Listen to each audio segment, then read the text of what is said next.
बोलिए श्री सद्गुरु महाराज जी की जय, सच्चे दरबार की जय। एक बार एक व्यक्ति अपनी जन्म कुंडली लेकर किसी को दिखाने के लिए गए। देखने वाले ने जब उनकी जन्म कुंडली यानी हॉरोस्कोप को देखा तो कहा, अरे बंधु, तुम्हारे हॉरोस्कोप में केवल हॉरर है, कोई स्कोप नहीं। साधकों, ये बात संसार के एक आम इंसान के जीवन के लिए तो सच हो सकती है, लेकिन जिन्हें सद्गुरु भगवान मिल जाते हैं, फिर उनकी जो राशि फल होते हैं वो भी बदल जाया करते हैं। ये 100% निश्चित है कि सद्गुरु भगवान के भक्त के हॉरोस्कोप में there is no horror and full scope of growth and victory. वैसे भी आशु राशिफल वाले लोगों के जीवन में तो केवल आशु यानी आनंद और शुभता ही स्थान पा सकते हैं, भय और निराशा कभी भी नहीं। साधकों, आइए आज कुछ कारण और उदाहरण समझते हैं जो हमें बार बार ये एहसास कराएंगे कि क्यों आपके और हमारे जीवन में उदासी और मायूसी का कोई सवाल उठता ही नहीं और उठना चाहिए भी नहीं।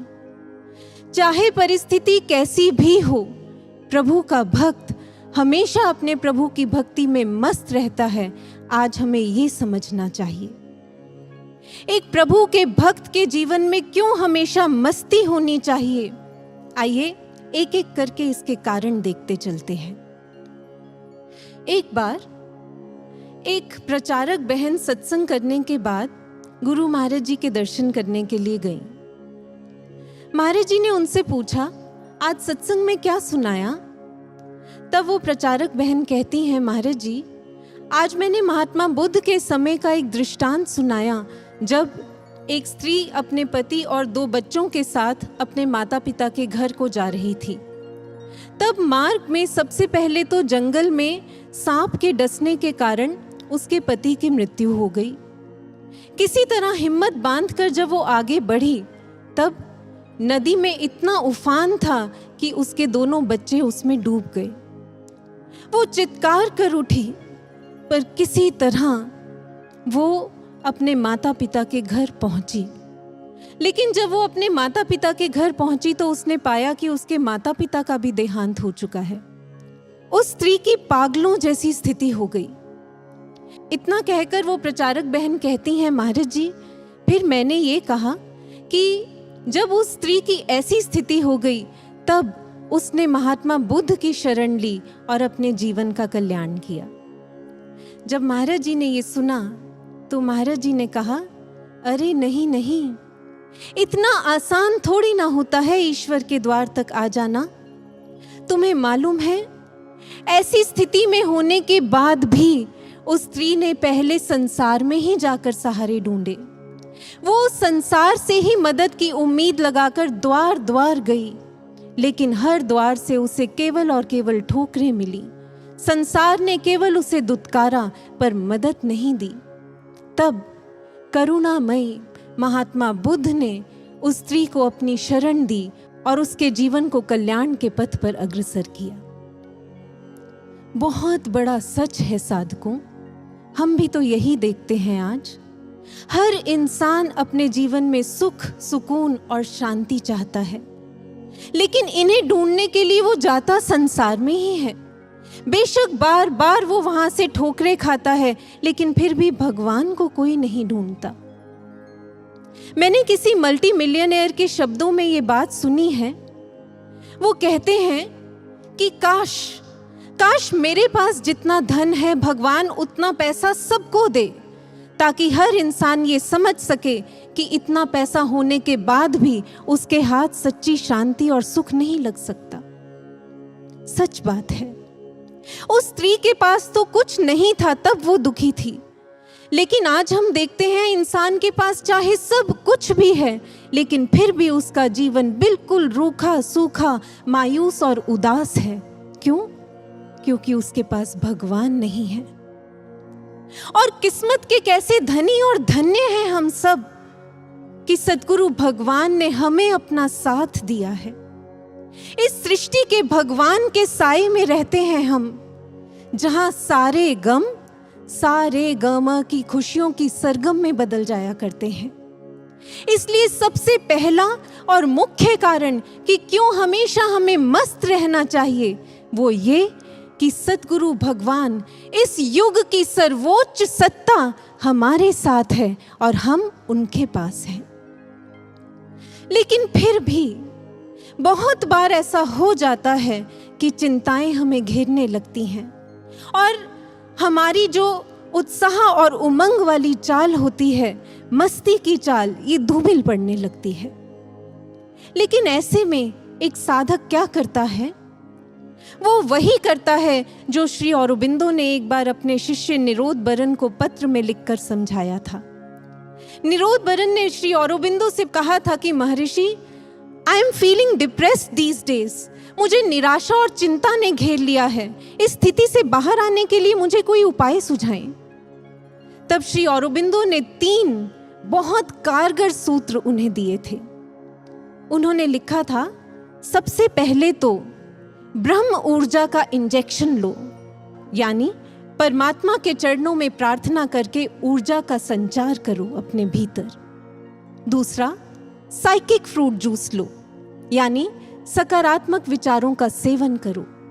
और तीसरा, आत्म प्रकाश के दूध को पीकर स्वस्थ हो जाओ और प्रभु भक्ति में मस्त हो जाओ। जी हाँ गुरु भक्तों, प्रभु की भक्ति में मस्त रहने की यही कला है जो आज हम सब महाराज जी के ब्रह्म ज्ञानी शिष्यों के पास भी है। किसी ने बहुत पते की बात कह दी, if you know how to ride a horse then you enjoy the ride, otherwise the horse enjoys the ride. यानी अगर आपको घोड़े की घुड़सवारी करने की कला मालूम है तो फिर आप घोड़े को दौड़ाकर उसकी सवारी का आनंद लेते हैं, नहीं तो घोड़ा आपको गिराकर आपकी सवारी का मजा लेता है। साधकों, हम सबको महाराज जी ने जीवन जीने की सर्वोच्च कला वो ब्रह्म ज्ञान प्रदान किया है। We all know how to ride the horse of this life. Therefore, enjoy the ride of life. वैसे मुझे तो लगता है कि ब्रह्म ज्ञानी शिष्यों के कॉन्टेक्स्ट में एंजॉय की स्पेलिंग को बदलकर इनजॉय कर देना चाहिए, क्योंकि असली जॉय का स्रोत तो इन यानी भीतर ही है, जिसके एक्सेस का पासवर्ड महाराज जी ने हम सबको दिया है। इसलिए फिर हमारे जीवन में चिंता, निराशा और उदासी की क्यों बात आती है? जब भी ऐसी स्थिति हो, हम भीतर उतर जाएं और अपने जीवन को जॉय से सजा दें। तीसरा कारण जो भी बहुत बार हमारी मस्ती की चाल को मध्यम करने लगता है, वो है हमारे अपने ही विकार और हमारी महत्वाकांक्षाएं। लेकिन ऐसे में भी जो एक सच्चा साधक होता है वो फिर वही फलसफा अपनाता है जो श्री रामकृष्ण परमहंस अपने शिष्यों को एक दृष्टांत के माध्यम से समझाया करते थे। वो ये कहानी सुनाया करते थे कि एक बार एक हंस अपनी चोंच में मछली दबाकर आसमान में उड़ा, लेकिन देखते ही देखते कौं कौं करते हुए कौओं का झुंड उसके पीछे पड़ गया। उस हंस ने बहुत प्रयास किया, लेकिन उन कौओं ने उसका पीछा नहीं छोड़ा। जब बहुत देर हो गई और वो हंस परेशान हो गया, तब उसने सोचा सारी परेशानी की जड़ ये मछली ही है। ऐसा सोचते ही उसने अपनी चोंच खोल दी और मछली को नीचे गिरा दिया। इधर मछली नीचे गिरी और उधर कौओं ने उसका पीछा छोड़ दिया और उस हंस ने स्वच्छंद उड़ान भरी उस खुले आकाश में। ये दृष्टांत सुनाकर श्री रामकृष्ण परमहंस कहा करते थे, सुनो, तुम सब भी अपनी इच्छाओं और महत्वाकांक्षाओं की मछली को गिरा दो और जैसे तुम्हारा प्रभु चाहता है वैसे ही उसकी रजा में राजी रहो। फिर देखना, अवसाद, निराशा, घृणा, क्रोध के कौवे तुम्हें कभी परेशान नहीं करेंगे, खुद ब खुद तुमसे दूर चले जाएंगे और तुम जीवन की मस्त उड़ान भर सकोगे। महात्मा बुद्ध भी यही कहा करते थे कि अगर शांति की इच्छा रखते हो तो पहले इच्छा को शांत कर दो।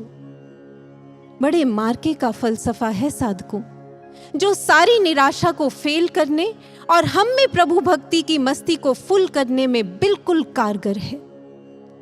मुझे याद है इसी संदर्भ में एक बार गुरु महाराज जी के कक्ष में कुछ शिष्य बैठे हुए थे।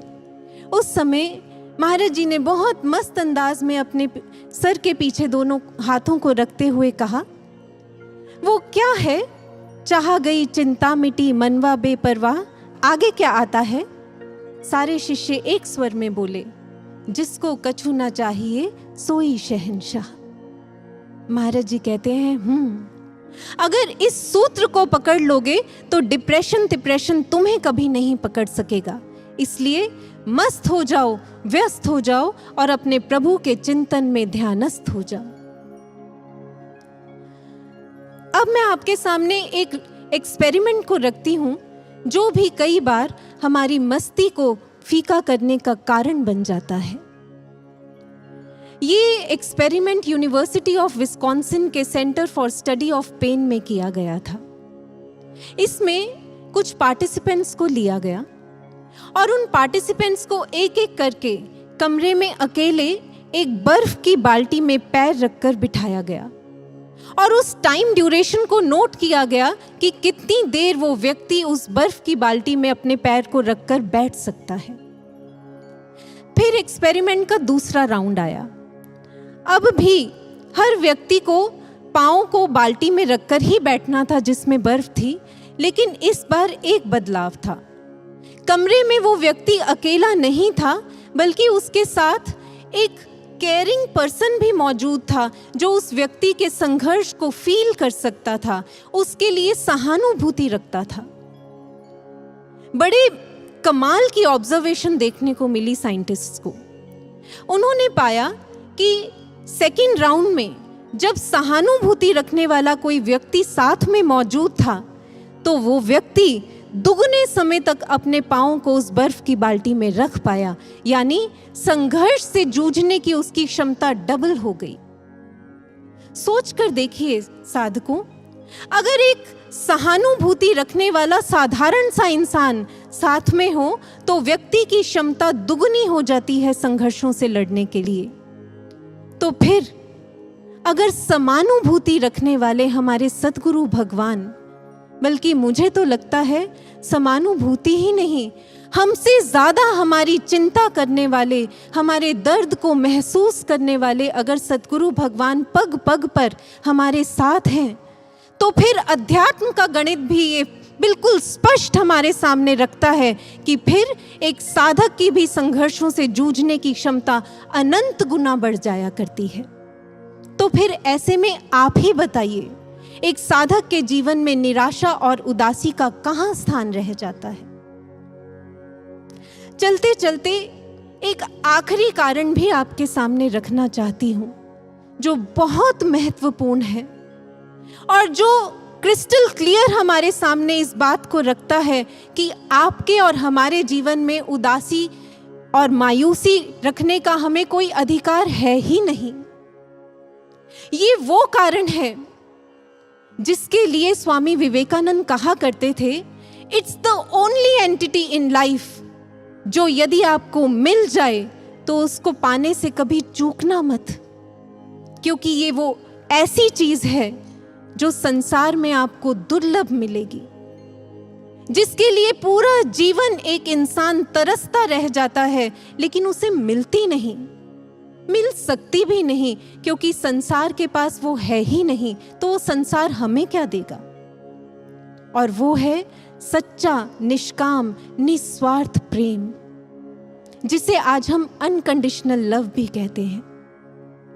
बेशक आज संसार में हजारों केस स्टडीज हो जाएं इस अनकंडीशनल लव पर, लेकिन ये शर्त ये बात है, आपको संसार में ये अनकंडीशनल सच्चा निस्वार्थ प्रेम मिल नहीं सकता, क्योंकि संसार के पास ये है ही नहीं।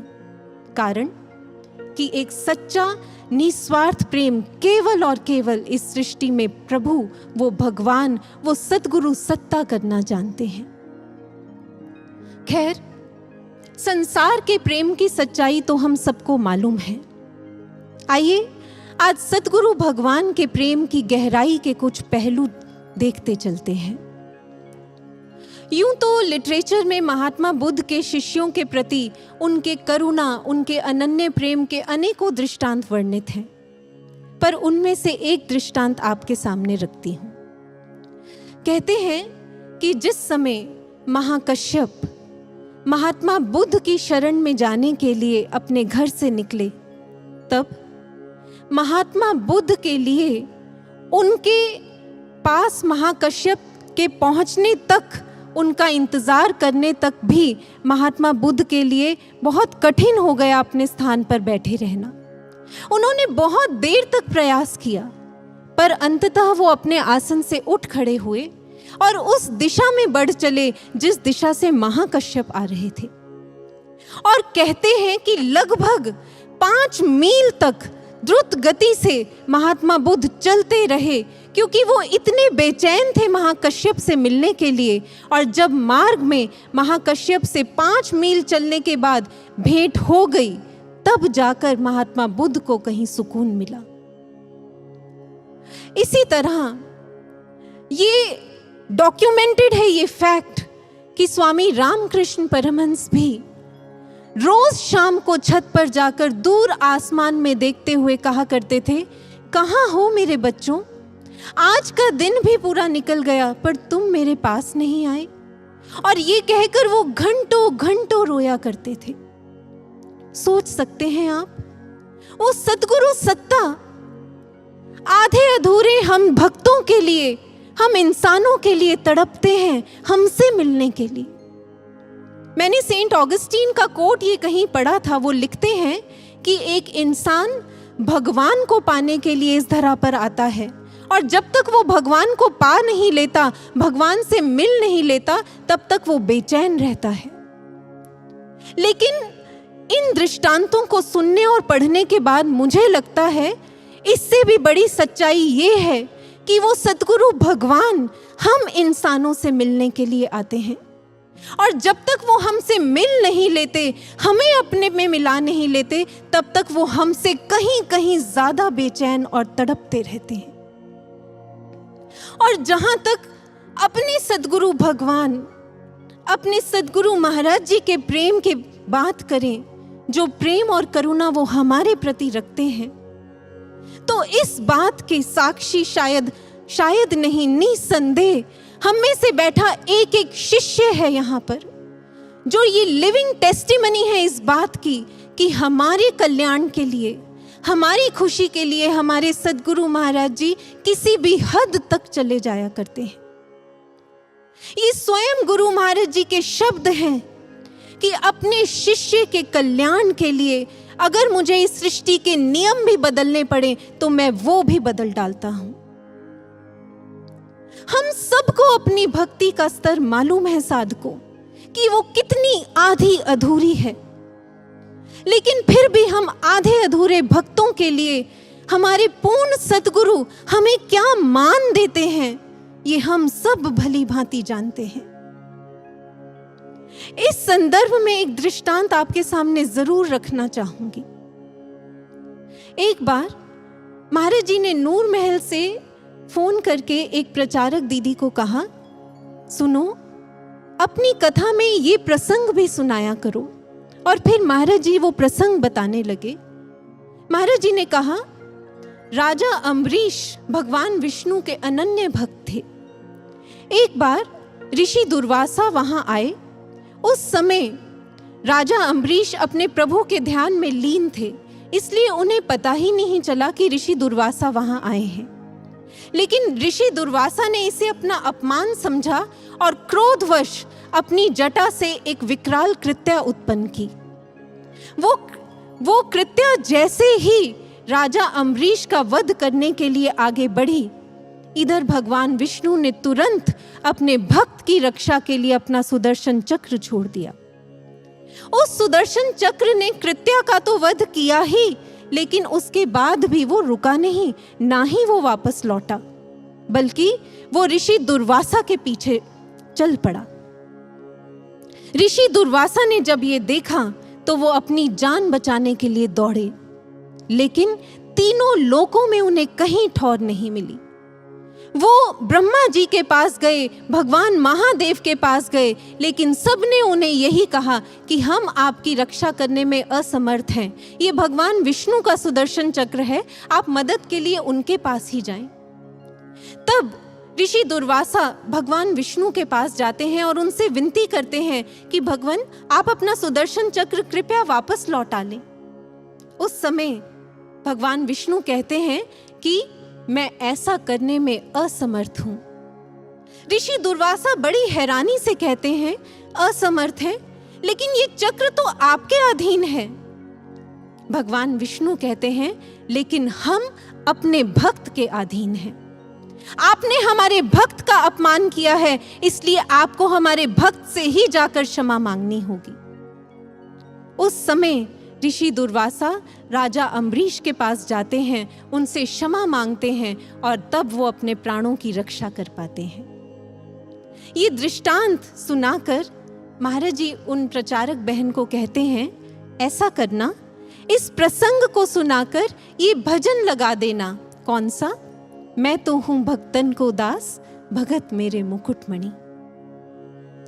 क्या लगता है साधकों, क्या केवल एक कथा में लगाने के लिए महाराज जी के ये शब्द भर हैं, या हम सबके जीवन कथाओं की ये बहुत बड़ी सच्चाई है?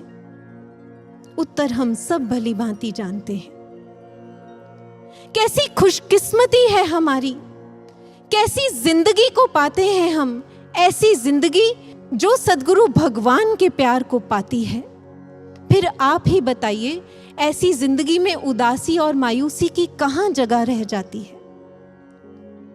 वैसे कभी आपने गौर किया है, जब जब भी महाराज जी ने प्रवचन किए हैं, अंत में महाराज जी ने हमें क्या आशीर्वाद दिया है?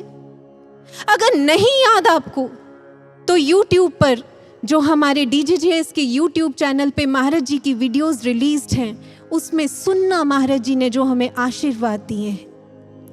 बार बार महाराज जी ने ये शब्द कहे हैं, आपको मेरा प्यार और बहुत बहुत शुभ कामनाएं।